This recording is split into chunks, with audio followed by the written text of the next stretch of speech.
Hello everyone, आप सभी लोगों का स्वागत है टीचिंग परीक्षा के आज के इस वीडियो में, जिसके अंदर में फ्रेंड्स बीपीएससी टीआरई 4.0 से रिलेटेड बहुत सारे इंपॉर्टेंट क्वेश्चंस हम लोग करने वाले हैं। तो चलिए जल्दी से हम लोग हमारे सेशन की तरफ में आगे बढ़ते हैं। एंड बहुत बहुत शुक्रिया फ्रेंड्स आप सभी लोगों का। जैसे ही हमने सेशन स्टार्ट किया है वैसे ही आप लोगों ने 1000 से अधिक जो है सेशन को लाइक कर दिया है। बहुत बहुत शुक्रिया आपका।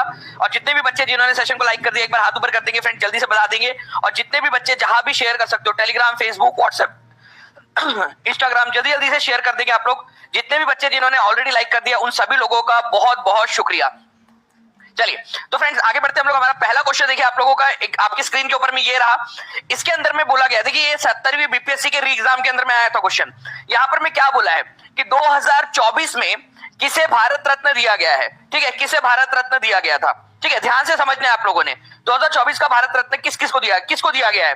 अब ध्यान से समझिए आप लोग फ्रेंड्स, अगर मैं इसके बारे में आप लोगों को बताऊं, ठीक है, तो प्रणब मुखर्जी जो है ये हमारे भारत के पहले जो है इससे पहले राष्ट्रपति रह चुके, एक समय में भूतपूर्व राष्ट्रपति हमारे भारत के। ठीक है, 2019 में इनको दिया गया था। ठीक है, ये आप लोगों ने याद रखना है। उसके अलावा CNR राव, इनको भी भारत रत्न दिया जा चुका है, लेकिन 2019 में नहीं दिया गया, उनको पहले दिया जा चुका था। ठीक है, तो ये भी आप लोगों ने याद रखना है फ्रेंड। 2013 के अंदर में डॉक्टर CNR राव, ठीक है, इनको दिया गया था 2013 के अंदर में। चंद्रशेखर जी जो है इनको दिया ही नहीं गया अभी तक। ठीक है, चंद्रशेखर प्रधानमंत्री रह चुके हमारे भारत के। ठीक है, MS स्वामीनाथन जी, इनको दिया गया है। ओके, MS स्वामीनाथन कौन सी क्रांति के जनक माने जाते हैं, जल्दी से कमेंट करके बताएंगे मेरे को एकदम स्पीड में आप सभी के सभी। ठीक है, भारत में हरित क्रांति के जनक माने जाते हैं। इनको मिलाकर 5 लोगों को दिया गया था 2024 का। ठीक है, किस किस को दिया गया मैं आप लोगों को बता देता हूं। तो देखिए फ्रेंड्स, MS स्वामीनाथन जी है, इनको दिया गया, ये याद रखेंगे आप लोग। PV नरसिम्हा राव, ये हमारे भारत के जो है प्रधानमंत्री रह चुके हैं। इन्हीं के समय में फ्रेंड्स 73rd और 74th नंबर का संविधान संशोधन हुआ था। ठीक है, लाल कृष्ण आडवाणी, ठीक है, इनको दिया गया है। और कर्पूरी ठाकुर जी, चौधरी चरण सिंह, ठीक है, इनको दिया गया, ये याद रखना है आप लोगों ने। PV नरसिम्हा राव, ठीक है, और चौधरी चरण सिंह, ये भारत के इससे पहले प्रधानमंत्री रह चुके हैं। LK आडवाणी जो है उप प्रधानमंत्री रह चुके हैं। कर्पूरी ठाकुर जी बिहार के मुख्यमंत्री रह चुके हैं। MS स्वामीनाथन, ठीक है, हरित क्रांति के जनक। तो ये याद रखना आप लोगों ने फ्रेंड्स, ये 5 लोगों को दिया गया था। आप देख सकते हो, मैं आपको प्रूफ के साथ दिखा रहा हूँ। 70वीं बीपीएससी के री एग्जाम के अंदर में आया था ये क्वेश्चन। आप लोगों को पता होगा कि जितने भी बच्चे हैं जो आप लोगों को 10,000 प्लस क्वेश्चन दिए गए, उसके अंदर में भी ये सारे के सारे क्वेश्चन आप लोगों को ऑलरेडी प्रोवाइड किए गए हैं। ठीक है, तो ये आप लोग इसको अच्छे से याद रखिएगा, ये क्वेश्चन बनने की संभावना है आप लोगों की। ठीक है, MS लिख दो आप लोग। ठीक है, यहाँ भी आप लोगों को लिख के भी दे देता हूं मैं, यहाँ पर मैं इंग्लिश में भी। ठीक है, MS स्वामीनाथन जी है, ठीक है, चौधरी चरण सिंह जी है, PV नरसिम्हा राव है, लाल कृष्ण आडवाणी जी, कर्पूरी ठाकुर जी। ठीक है, इनको जो है फ्रेंड्स ये दिया गया है भारत रत्न। इंपॉर्टेंट है, याद रखना है आप सभी लोगों ने। ठीक है, प्रणब मुखर्जी को ऑलरेडी पहले दिया जा चुका था। नाउ नेक्स्ट पॉइंट की तरफ में हम लोग आगे बढ़ते हैं फ्रेंड्स। इस क्वेश्चन का आंसर करेंगे आप लोग जल्दी से।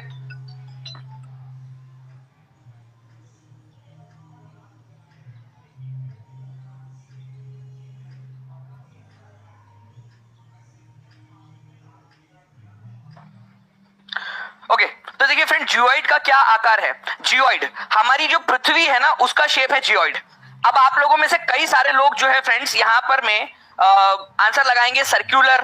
ठीक है, कई सारे लोग आंसर लगाएंगे पूर्ण वृत्ताकार, कुछ लगाएंगे अंडाकार, कोई लगाएंगे चौकोर। चौकोर आकार की तो पृथ्वी नहीं होती भाई। ठीक है, अगर कोई यहाँ पर कोई है कि यहाँ पर में साइंटिस्ट लेवल का दिमाग, 3% लोग है भाई अभी भी, मतलब 3% लोग है जिन्होंने स्क्वायर भी लगाया है, 3%। ठीक है, चलिए,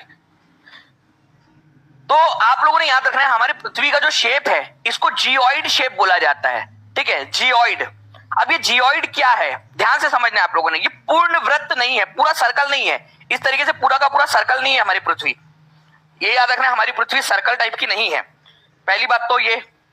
उसके बाद में क्या पूर्ण वृत्ताकार है। वृत्ताकार का मतलब होता है फ्रेंड्स आप लोगों का, स्फेरॉइड का मतलब होता है, एब्सोल्यूट स्फेरॉइड का मतलब होता है। फ्रेंड ध्यान से समझिए आप लोग, मैं आपको बताता हूं। आप जो है ऐसा समझिए कि जो एक फुटबॉल है, ठीक है, एक फुटबॉल होता है ना, पूरा का पूरा फुटबॉल। अब पूरा फुटबॉल पूरा प्लेन होता है, उसमें कोई उबड़ खाबड़ नहीं होती, मतलब एक ऐसा पूरा प्लेन है, कोई उबड़ खाबड़ उसके ऊपर में आप लोगों को दिखाई नहीं दे रही। ठीक है, ये। लेकिन अगर मैं बात करूं हमारे पृथ्वी की, तो हमारी पृथ्वी जो है फ्रेंड्स यहां पर में इस तरीके से, ये पोल के पास में क्या है, ठीक है, पोल के पास में चपटी है। पोल के पास में चपटी है और बीच में से इस तरीके से उभरी हुई है, बीच में से उभरी हुई है। ये पता है ना आप लोगों को, चपटी है हमारी पृथ्वी यहाँ पोल के पास में, ठीक है, और बीच में से उभरी हुई है, उभरी हुई है। तो ये एक प्रकार का अंडा टाइप का बनाती है। तो इस तरीके से जो है फ्रेंड्स ये याद रखना है आप लोगों ने, ओके, कि जो शेप हमारी पृथ्वी का जो शेप है इसको जियोइड बोला गया है। ये अंडे की तरह, मतलब एक थोड़ा सा इसके अंदर में डिफरेंस है, बहुत ज्यादा नहीं। ऐसा नहीं है कि आप जो है आपको बहुत बड़ा कोई डिफरेंस देखने के लिए मिल जाएगा। आप देखोगे अगर इक्वेटोरियल जो है इसका, ठीक है, यहां पर में जो पूरा का पूरा डायमीटर देखोगे आप, इक्वेटोरियल डायमीटर, ठीक है, वो है 12,756 के करीब करीब पॉइंट्स में है ये, ठीक है। उसके बाद में अगर आप लोग बात करोगे पोलर डायमीटर की, मतलब पोल से लेकर पोल तक, ठीक है, ये आता है 12,714। तो लगभग लगभग, मतलब अब आप लोगों को दिखेगा यहां पर में जो है फ्रेंड्स के करीब 42 किलोमीटर का फर्क है। मैं आपको बता दूं, रफली 43 आता है, ये 42 पॉइंट में आता है, तो हम लोग 43 किलोमीटर मान लेते हैं इसको। लगभग 43 किलोमीटर का डिफरेंस है दोनों के अंदर में, ठीक है। ये याद रखना है आप लोगों ने। ये भी क्वेश्चन आया था कि नहीं आया था आप लोगों का, आया था कि नहीं आया था, ठीक है। लगभग कितने किलोमीटर का डिफरेंस है यहाँ पर में, ठीक है। तो लगभग लगभग पॉइंट को अगर आप लोग कंसीडर करोगे, तो आप बोलोगे तो मैं पॉइंट्स में भी आपको बता दूंगा, तो पॉइंट्स में भी फ्रेंड्स लगभग 43 किलोमीटर का डिफरेंस आ जाता है यहाँ पर में। ये याद रखना है आप लोगों ने। इसी वजह से इसको जियोइड बोला जाता है। ये पूरे की पूरी जो है आपकी सर्कुलर नहीं है, ओके। तो एग शेप्ड का ये आकार लगभग ले लेती है, पूरी तरह से गोल नहीं है, पूरी तरह से स्फेरॉइड नहीं है, इसी वजह से इसको जियोइड बोलते हैं, ओके। नाउ एक और पॉइंट है फ्रेंड्स, वो भी मैं आप लोगों को बताऊंगा आगे में, ठीक है। अब अगर आप लोगों में जो है फ्रेंड्स थोड़ा सा समझ में आपको आ गया हो, मैं आप लोगों के लिए खतरनाक वाला क्वेश्चन लाया हूं, और टीचिंग परीक्षा आप लोगों के लिए चीज कर सकता है। मैं आपको बता रहा हूं, आपको मेरी आवाज से भी समझ में आ रहा होगा, और सुबह भी आपने मेरा सेशन देखा तो मैं सुबह तक भी सोया नहीं था, आपकी पीपीटी के ऊपर मैं वर्क कर रहा था, ठीक है, कि कौन से क्वेश्चंस आप लोगों के लिए डाल सकते हैं, ठीक है। तो पूरी मेहनत एक एक, आप समझिए कि पर्सनली एक एक पॉइंट के ऊपर मैं ध्यान देकर मैं आप लोगों के लिए काम कर रहा हूं। यही चीज आपकी सफलता दिखाएंगे। एक एक कट, एक एक पॉइंट, एक एक कौन सा सीक्वेंस रखना है, हर चीज के ऊपर में मेहनत की जा रही है आप लोगों के लिए, ओके। अब ध्यान से देखिए आप लोग, ये एईएस के एग्जाम के अंदर में आया था, owing to the equatorial bulge, मतलब इक्वेटर के पास में हमारी पृथ्वी जो है वो बल्जी है। बल्जी है मतलब थोड़ी सी उभरी हुई है, ठीक है, और पोल के पास में थोड़ी सी चपटी है, ठीक है। तो क्या होता है, दोनों में डिफरेंस आ जाता है, ठीक है, डिफरेंस आ जाता है। तो आपसे क्या बोला है, ध्यान से समझिएगा आप लोग। आपको बताना है कि ध्रुवीय त्रिज्या और भूमध्य रेखीय त्रिज्या में कितनी कम है। मतलब यहां पर मैं, अगर आप थोड़ा सा ध्यान से देखोगे, एग्जाम में क्वेश्चन आया तो प्लीज मैं टीम से रिक्वेस्ट करूंगा कि कितना डिस्टेंस है 43 किलोमीटर वाला, वो प्लीज लगा दीजिए जल्दी से, ठीक है, पॉसिबल एएसएपी लगा दीजिए, ठीक है, 43 किलोमीटर जो आंसर था उसका, ठीक है। तो यहां पर मैं, हमसे जब वो क्वेश्चन पूछा गया था ना एग्जाम के अंदर में, आपको पता होगा अगर, तो वहां पर मैं बोला गया था डायमीटर में कितना डिफरेंस है, ठीक है। ये डायमीटर जो है आपका, ये वाला जो इक्वेटोरियल डायमीटर है और पोलर डायमीटर है, उसमें लगभग लगभग 43 किलोमीटर का, ठीक है, 43 किलोमीटर का फर्क आता है डायमीटर में। बट मेरे प्यारे बच्चों, यहां त्रिज्या पूछी गई है, रेडियस, ठीक है। एग्जामिनर होशियार हो गया है, 3600 किलोमीटर बताने वालों तुमको जनता कभी माफ नहीं करेंगी, ठीक है। यहां वहां डायमीटर पूछा था या त्रिज्या, आधा कर दो यार, डायरेक्टली जो सबसे क्लोजेस्ट आंसर होगा वो लगा दो, ठीक है, जो सबसे क्लोजेस्ट होगा वो लगा दो, फिर उसके बाद में आप लोग, कोई दिक्कत थोड़ी है उसके अंदर में, ओके। तो फ्रेंड्स आप लोगों को बताना चाहूंगा मैं, यहां पर मैं 21.382 के करीब आता है ये डिस्टेंस आपका। मैंने बताया ना आपको पॉइंट्स में आता है, इसी वजह से हम उसको रफली 43 मान लेते हैं, ठीक है। तो 21.382 का डिफरेंस आता है, डिफरेंस, ठीक है। तो 21.382, 43 का आधा भी आप लोग कर लोगे तो 21.5 आप लोगों को मिल जाएगा, ठीक है। 43 का आधा भी कर लोगे आप तो इसमें भी कोई दिक्कत नहीं है आप लोगों को। तो सबसे क्लोजेस्ट कौन सा है, सबसे क्लोजेस्ट 22 किलोमीटर, सबसे क्लोज। समझ में आया क्या? कितने लोग चाहते हैं इस तरीके के और क्वेश्चंस आप लोगों को कराऊं? कितने लोग चाहते हैं? जल्दी से बताइए आप लोग, जल्दी से हाथ ऊपर करके बता देंगे। और सेशन को अभी के अभी यहां पर में जो है फ्रेंड 2000 प्लस लाइक्स हो जाने चाहिए, ताकि पूरी टीम मोटिवेट हो और इसी तरीके से आप लोगों के लिए काम करते रहे हम लोग, ठीक है। हर एक बच्चा जल्दी से सेशन को लाइक कर देगा, और जहां भी शेयर कर सकते हो शेयर कर दीजिए जल्दी जल्दी से, ठीक है, ताकि हम ऐसे ही जो है काम करते रहे इसके अंदर में, और इससे रिलेटेड क्वेश्चंस आपको करवाता रहूंगा मैं, ओके। नाउ आगे बढ़ते हैं हम लोग फ्रेंड, यहां पर which is the highest volcano present, ठीक है, ऑन द अर्थ। सबसे ऊंचा वोल्केनो, मतलब आपको पता है सबसे ऊंची चोटी माउंट एवरेस्ट है, ठीक है, आपको पता है ये माउंट एवरेस्ट की सबसे ऊंची चोटी है, माउंट एवरेस्ट सबसे ऊंचा पहाड़ है, लेकिन सबसे ऊंचा वोल्केनो कौन सा है? तो यहां पर मैं देखिए friends, which is the highest volcano present on the earth, तो अर्थ पर मौजूद सबसे ऊंचा ज्वालामुखी कौन सा है? Ojos del Salado. ठीक है, ये कहां पर में है? ये भी क्वेश्चन बन सकता है कि दुनिया का सबसे ऊंचा वोल्केनो ओजोस डेल सलाडो ये कहां पर में लोकेटेड है, ये क्वेश्चन बन सकता है। तो प्लीज याद रखिएगा आप लोग, ये साउथ अमेरिका के अंदर में लोकेटेड है, साउथ अमेरिका के अंदर में। अच्छा, साउथ अमेरिका में भी कहां लोकेटेड है? तो ये आपको अर्जेंटीना और चिले के बॉर्डर के ऊपर में मिलेगा आपको, अर्जेंटीना और चिली के बॉर्डर के ऊपर में मिलेगा आप लोगों को ये। ठीक है, ये भी याद रखना है आप लोगों ने, इंपॉर्टेंट पॉइंट है ये आपका। ठीक है, साउथ अमेरिका के अंदर में है। ठीक है, अर्जेंटीना चिली के बॉर्डर के ऊपर में है। ओजोस डेल सलाडो दुनिया का सबसे ऊंचा ज्वालामुखी। ठीक है, बहुत ही इंपॉर्टेंट क्वेश्चन, सभी लोग कमेंट के अंदर में लिख देंगे। चलिए मैं आपको दिखाता हूं, आ जाइए। ठीक है, देखिए फ्रेंड्स, ये इस तरीके से एक एंगल है जिसमें इस तरीके से ये दिखाई देता है। आप खुद देख लीजिए, पूरा अच्छे से देखिए आप लोग, आई होप आपको दिखाई दे रहा होगा ये। ठीक है, तो एक एंगल ये है इसको देखने का। ठीक है, फिर इसके बाद में एक और एंगल से आपको दिखाता हूं। यहां पर मैं देखिए, अगर दूर से देखेंगे तो कुछ इस प्रकार से दिखाई देता है ये। Okay, Ojos del Salado. तो ये कुछ इस प्रकार से भी दिखाई देता। तो चलिए, तो फ्रेंड्स आप लोगों को बता दूं, मैं साउथ अमेरिका कॉन्टिनेंट जब हमने पढ़ा था तो उसके अंदर में हमने हर चीज देखी है। यहां पर में सबसे लंबी पर्वत श्रृंखला एंडीज पर्वत श्रृंखला यहीं पे मौजूद है साउथ अमेरिका के अंदर में। लिखो जल्दी से कमेंट के अंदर में, सबसे लंबी पर्वत श्रृंखला कौन सी है? देखो, छोटे छोटे पॉइंट्स है, छोटे छोटे से आप लोगों के स्टेप्स है, छोटे छोटे एफर्ट्स है, और यही बड़ा रिजल्ट क्रिएट करेंगे। लिखो जल्दी से, सबसे लंबी पर्वत श्रृंखला कौन सी है? एंडीज पर्वत श्रृंखला है। ठीक है, तो सबसे लंबी पर्वत श्रृंखला साउथ अमेरिका के अंदर में है एंडीज पर्वत श्रृंखला। वेरी गुड अनुराधा, बहुत सारे लोग लिख रहे हैं यहाँ पर में, बहुत अच्छी बात है, लिखते जाइए कमेंट के अंदर में आप लोग। ओके, तो एंडीज पर्वत श्रृंखला सबसे लंबी है। एंडीज पर्वत श्रृंखला से ही अमेजोन रिवर निकलती है। क्वेश्चन आया था एग्जाम के अंदर में कि अमेजोन रिवर कौन सी पर्वत श्रृंखला से निकलती है? तो अमेजोन रिवर जो है फ्रेंड्स एंडीज पर्वत श्रृंखला से निकलती है, ये याद रखना है आप लोगों ने। नाउ ओके, आगे बढ़ते हम लोग यहाँ पर में हमारे नेक्स्ट क्वेश्चन की तरफ में। फ्रेंड्स, जमीन पर दो अक्षांशों के बीच वास्तविक दूरी लगभग कितनी होती है? ठीक है, DSSB PGT फीमेल के अंदर में आया हुआ क्वेश्चन।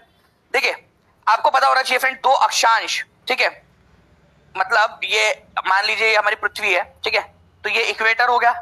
ओके, एक लैटिट्यूड 0 डिग्री वाला, फिर 1 डिग्री, 2 डिग्री, 3 डिग्री। ठीक है, इस तरीके से होता है ना। तो हर दो, ठीक है, अक्षांशों के बीच में दूरी कितनी होती है? ठीक है, वास्तविक दूरी लगभग कितनी होती है, लगभग बताना है यहाँ पर मैं आप लोगों ने। ठीक है, मैं आप लोगों को एग्जैक्ट भी बता देता हूँ, कोई इसमें इशू वाली बात नहीं है। ओके, कभी अगर मान लो पूछ ले आप लोगों से तो आपको पता होना चाहिए। ठीक है, देखिए फ्रेंड्स, अगर हम लोग बात करें यहां पर में इसके के जब हम लोग विषुवत वृत्त के ऊपर में, मतलब कि हमारे इक्वेटर के पास में रहते हैं, तो इक्वेटर के पास में लगभग ये लंबाई कितनी होती है पता है आप लोगों को? इक्वेटर के पास में ये लंबाई लगभग 110.6 किलोमीटर की होती है। दो अक्षांशों के बीच की दूरी, दो लैटिट्यूड्स के बीच की दूरी। ठीक है, मान लो ये 0 डिग्री 1 डिग्री है, तो लगभग ठीक है, मतलब टू बी स्पेसिफिक 110.6 किलोमीटर के आसपास की होती है। जैसे जैसे हम पोल के पास में जाते हैं, पोल्स के पास में, ठीक है, तो ये दूरी थोड़ी सी बढ़ जाती है, हल्की सी, ज्यादा फर्क नहीं आता है। ठीक है, ये थोड़ा सा इसमें फर्क आ जाता है, 111.7 किलोमीटर हो जाती है। तो हम इनका ही एवरेज ले लेते हैं। ठीक है, इसका ही एवरेज हम लोग बोल देते हैं कि एवरेज दूरी कितनी है? एवरेज दूरी 111 किलोमीटर की है, ऐसे मान लिया जाता है। बस इतना ही सही फर्क है इसके अंदर में। लेकिन अगर कभी मान लो बोल दिया जाए कि दो अक्षांश के बीच में, ठीक है, दो लैटिट्यूड्स के बीच में इक्वेटर पर कितनी दूरी होती है, स्पेसिफिक पूछ लिया जाए इक्वेटर के ऊपर में कितनी दूरी होती है, तो आप लोग आंसर करेंगे। अगर स्पेसिफिक एग्जामिनर क्वेश्चन पूछ ले कि बताइए आप लोग कि पोल्स के पास में, ठीक है, दो अक्षांशों की दूरी कितनी होती है, तो आप लोग क्या आंसर लगाओगे? पोल्स के पास में, ध्रुवों के पास में, तो 111.7 किलोमीटर होती है। लेकिन अगर आपसे एवरेज पूछ लिया जाए, जो है केवल ना पोल बोला जाए ना जो है इक्वेटर बोला जाए, केवल आपसे जो दो अक्षांशों के बीच की दूरी बोला जाए, तो एवरेज ही पूछ रहा है, ये समझ लेना है आप लोगों ने डायरेक्टली। तो एवरेज दूरी जो है फ्रेंड्स 111 किलोमीटर की आती है। ठीक है, बस आई होप आपको समझ में आ गया होगा कि इक्वेटर के पास में कितनी दूरी होती है। ठीक है, लगभग तो 110.6 किलोमीटर। अगर बोला जाए कि पोल्स के पास में कितनी होती है तो 111.7 किलोमीटर। ठीक है, और एवरेज जो पूछा जाए तो आप लोगों को याद रखना है 100, ठीक है, 111.7, और यहाँ पर में एवरेज पूछा जाए तो 111 किलोमीटर की। ठीक है, चलिए ये याद रखना है आप लोगों ने फ्रेंड। तो यहाँ पर में कोई ऐसा पूछा नहीं था, इसी वजह से आंसर इसका ऑप्शन नंबर ए हो जाएगा। ठीक है, चलिए बहुत बढ़िया। चलिए आगे बढ़ते हैं हम लोग फ्रेंड्स यहाँ पर मैं नेक्स्ट क्वेश्चन की तरफ में। अब देखिए फ्रेंड्स हाल ही में ठीक है एक चेंज हुआ था, इसके ऊपर में क्वेश्चन आया आप लोगों का, ठीक है 17वीं बीपीएससी के अंदर में, और ये क्वेश्चन आप लोगों के एग्जाम के अंदर में भी आ सकता है। ठीक है, तो जल्दी से इसका आंसर करेंगे, कमेंट के अंदर में भी आंसर करते रहेंगे फ्रेंड्स, चैट बॉक्स के अंदर में भी आंसर करते रहिए आप सभी के सभी लोग, जल्दी जल्दी से जितने भी लोग देख रहे हैं चैट के अंदर में भी आंसर करते रहेंगे। ठीक है, मार्च 2024 के अंदर में फ्रेंड्स एक चेंज हुआ था। ठीक है, उसमें क्या किया गया, जो वरिष्ठ नागरिक है ठीक है उनके लिए डाक मतपत्र द्वारा मतदान करने की पात्रता आयु को क्या कर दिया गया है, अभी कितनी कर दी गई है। ठीक है, डाक मतपत्र या फिर पोस्टल बैलेट का मतलब क्या होता है। मान लीजिए फ्रेंड्स कि कोई व्यक्ति जो है एक बुजुर्ग व्यक्ति है, ठीक है, वो पोलिंग बूथ तक नहीं जा सकता जिस दिन वोटिंग है, तो क्या होता है कि जो पोलिंग एजेंट्स होते हैं ठीक है वो, और एक वीडियोग्राफर होता है उनके साथ में, ठीक है पोलिंग एजेंट्स मतलब कुछ अधिकारी होते हैं, ठीक है कम से कम मिनिमम 2 होने चाहिए वो, और एक वीडियोग्राफर जो वीडियो भी बनाएगा डालते हुए, इसको वोट डाल रहे वो नहीं करेगा लेकिन वोट डालते हुए बनाएगा बस वो, ठीक है वीडियो। तो ये पोलिंग एजेंट प्लस वीडियोग्राफर जो है उनके घर जाता है, 2 बार अटेम्प्ट किया जाता है, कितने अटेम्प्ट किए जाते हैं ये भी पूछा जा सकता है। अगर किसी ने रजिस्टर किया है कि मेरे को पोस्टल बैलेट से डालना है, भाई मैं 85 ईयर्स से ज्यादा का हूँ ठीक है और मेरे को वोट डालना है, ठीक है तो 2 बार अटेम्प्ट, अगर पहली बार नहीं मिले तो दूसरी बार भी जाया जाएगा उनके घर पे। तो पहले 80 साल थी ये उम्र, ठीक है कि 80 साल के ऊपर के लोग डाल सकते हैं, पोस्टल बैलेट के लिए आवेदन कर सकते हैं। लेकिन एक चीज देखी गई कि 80 साल के 97 से 98% लोग पोलिंग बूथ पर जाकर ही वोट डाल रहे हैं। ठीक है, 80 साल से 80 81 82 84 साल तक के लोग जो है वो पोलिंग बूथ पर ही जाते हैं वो लोग। ठीक है, तो 85 कर दिया गया इसको बढ़ाकर, ताकि थोड़ा सा खर्चा बचाया जा सके इलेक्शन कमीशन का। ठीक है, तो 85 ईयर्स कर दी गई, 80 थी पहले, अब 85, मिनिमम 85 ईयर्स होनी चाहिए अगर आपको पोस्टल बैलेट से वोट डालना है तो। ठीक है, चलिए ए इज द करेक्ट आंसर। आपके घर में है कोई 85 ईयर्स का कोई व्यक्ति, ठीक है 85 ईयर्स या उससे ज्यादा का, तो उनके पास में ये अपॉर्चुनिटी है, पोलिंग जो है उनके घर पे आके उनसे वोट लिया जाएगा। फिर 2 अटेम्प्ट किए जाते हैं, अगर पहली बार घर पे ना मिले तो दूसरे बार फिर से जाया जाता है। ठीक है, आवेदन करना होता है इसके लिए। तो 85 ईयर्स के 85 और या उससे ज्यादा उम्र के लोगों के लिए ये सुविधा उपलब्ध है। ठीक है, और ये क्वेश्चन आप लोगों को 70 बीपीएससी में आया हुआ है। अच्छा, कहां से बढ़ाकर कितना कर दिया गया, 80 से बढ़ाकर 85 किया गया, ये भी याद रखना है आप लोगों ने। ठीक है, जो इलेक्शन प्रोसीजर्स रूल है आपका 1961 का, उसके अंदर में परिवर्तन किया गया था इसके लिए। ठीक है, चलिए तो पोस्टल बैलेट 80 से 85 कर दिया गया है। नाउ नेक्स्ट क्वेश्चन देखिए फ्रेंड्स, यहां पर मैं आप लोगों को बीपीएससी टीआरई 3 में आया हुआ क्वेश्चन, जल्दी से बताइए इसका आंसर क्या होगा। हर एक बच्चा जल्दी से कमेंट के अंदर में आंसर करेगा, जल्दी जल्दी से आंसर करिए जल्दी। देखिए यहां पर मैं बोला गया कि हाउ मच इक्वेटोरियल डायमीटर, मैं टीम से रिक्वेस्ट करूंगा कि प्लीज फिर से वो क्वेश्चन लगा दीजिए जो अभी हमने थोड़ी देर पहले किया है, करवाया क्वेश्चन रेडियस वाला, वो भी लगा दीजिए जल्दी से। तो how much equatorial diameter larger than polar diameter. ठीक है, तो आपसे बोला गया है कि यहां पर में जो इक्वेटोरियल डायमीटर है वो थोड़ा सा ज्यादा है, आपको पता ही है। ठीक है, कितना ज्यादा है पोलर डायमीटर से, पोल के पास में थोड़ी सी चपटी है ना पृथ्वी, ठीक है तो ये कम है और ये थोड़ा सा ज्यादा है, तो कितना फर्क आता है लगभग। अब यहाँ डायमीटर की बात हो रही है, तो डायमीटर की जब बात होगी तो फ्रेंड्स यहाँ पर में होगा आपका डायमीटर, ठीक है उसकी बात हो रही है। व्यास की तो 43 किलोमीटर। ठीक है, लेकिन अगर आप लोगों से बात यहाँ पर में अगर मान लीजिए उसने की होती आप लोगों से जो फॉर एग्जाम्पल आप लोगों से पूछ लिया जाए कि रेडियस कितना है, तो रेडियस आप लोग कितना लगाओगे वो भी आप लोग बता दीजिएगा। ठीक है, तो रेडियस कितना लगाओगे आप लोग, देखिए यहां पर मैं ये फिर से क्वेश्चन दिखा रहा हूं आप लोगों को। भूमध्य उभार के और ध्रुवीय चपटेपन के कारण पृथ्वी की ध्रुवीय ठीक है त्रिज्या, ठीक है ध्रुवीय त्रिज्या भूमध्य त्रिज्या से कितनी कम है, मतलब कि दोनों में डिफरेंस कितना है। अब यहाँ त्रिज्या बोला गया है, ठीक है तो ये 21.382 के करीब आता है, तो रफली जो सबसे क्लोजेस्ट आंसर है वो आप लोगों का 22 किलोमीटर। ठीक है, ये त्रिज्या बोला गया है। कितने लोग हैं जिनको आज ये पहली बार समझ गया कि डायमीटर और त्रिज्या दोनों पूछी जा सकती है। ठीक है, हाथ ऊपर करके बता देंगे एक बार कमेंट के अंदर में जल्दी से, और लिख भी देंगे दोनों के दोनों पॉइंट्स को, लिख दीजिए जल्दी जल्दी से आप लोग कमेंट के अंदर में लिख देंगे सभी के सभी लोग, इंपॉर्टेंट है। ओके चलिए गुड, आगे बढ़ते हम लोग फ्रेंड। देखिए यहाँ पर मैं अभी मार्च 2025 में करंट अफेयर की न्यूज है। ठीक है, मार्च 2025 में भूकंप आया, 7.7 तीव्रता का भूकंप आया म्यांमार के अंदर में। ठीक है, और बड़ी तबाही हुई वहां पर में, तो हमारे भारत ने भी जो है एक दोस्ती का हाथ वहां पर में बढ़ाया और उनकी मदद की। तो आप लोगों को बताना है फ्रेंड्स कि कौन सा जो है ऑपरेशन चलाया गया था यहाँ पर में। चलिए हिंदी इंग्लिश दोनों में अगर आपने देखना है तो दोनों में भी आप देख लीजिए यहाँ पर। ठीक है, बताइए जल्दी से, तो कौन सा एक जो है फ्रेंड्स हेल्पिंग ऑपरेशन चलाया गया था। 7.7 तीव्रता का भूकंप आया, संगाइंग क्षेत्र है म्यांमार का, वहां पर में 28 मार्च 2025 को, ठीक है। तो वहां पर में हम लोगों ने जो है फ्रेंड्स ऑपरेशन ब्रह्मा चलाया था, ये याद रखना है आप लोगों ने, ऑपरेशन ब्रह्मा, ठीक है। ये इंपॉर्टेंट पॉइंट है, ठीक है, इसको इंपॉर्टेंट मार्क कर लीजिए आप लोग, ये क्वेश्चन आ सकता है। म्यांमार में अर्थक्वेक आया था 7.7 रिक्टर स्केल का, ठीक है। हमारे भारत ने भी मानवीय तौर पर मदद की, वहां पर में हमने सहायता भेजी, खाना पीना और जो है हमारे सैनिकों को भेजा वहां पर में, ठीक है। एनडीआरएफ की टीम को भेजा ताकि वहां पर में राहत बचाव का काम किया जा सके, चिकित्सीय सहायता दी जा सके उनको। तो ऑपरेशन ब्रह्मा जो है फ्रेंड्स ये था, ये याद रखना है आप लोगों ने, इंपॉर्टेंट है, एग्जाम के अंदर में पूछा जाएगा, ठीक है। चलिए 2000 लाइक से बहुत पास आ चुके, केवल 43 लाइक्स हम लोग दूर है 2000 लाइक से। जितने भी बच्चे बचे हुए अभी केवल 38 बचे हुए हैं, जल्दी से सेशन को लाइक कर देंगे आप लोग ताकि 2000 का टारगेट भी हम लोग कंप्लीट कर सके, ठीक है। चलिए नाउ नेक्स्ट क्वेश्चन की तरफ में आगे बढ़ते हैं फ्रेंड्स, इसका आंसर बताइए आप लोग जल्दी से। ये आरआरबी एनटीपीसी, ठीक है, आप लोग देख सकते हो अभी जस्ट ताजा ताजा गरम गरम क्वेश्चन है, इसका आंसर करिए आप लोग, क्या है इसका आंसर।